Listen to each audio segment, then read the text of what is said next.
Trending ngayon, Carlos Edriolo, mga kaibigan. Itong batang to, may tuturing natin na isang bayani ng Pilipinas. 2 times gold medalist Paris Olympic, mga kaibigan. Talaga namang itong batang to, napakagaling. Carlos Edriolo, ano siya ngayon, viral. Biruin nyo naman na sa kasaysayan ng Pilipinas siya ang kauna-unahang nagdala ng gintong medalya sa floor exercise gymnastic. Talagang kamangha ang batang to. Biglang sikat sa ngayon, mga kaibigan.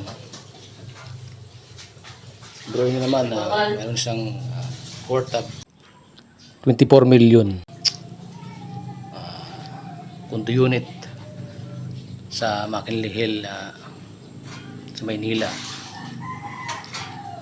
plus incentive 10 million, mga kaibigan. Tsaka sari-saring kang endorsement niya, commercial niya, mga idol. Talagang siya yung nagpasimuno ng kanyang sa gymnastic. Siyak na maraming husbong ngayon ng mga Pilipino makagawa din ng isang kasaysayan ng Pilipinas sa magdala ng gintong medalya. Nakakamangha, mga kaibigan. Salut ako sa iyo, Yulo Carlos. Tuloy mo yan.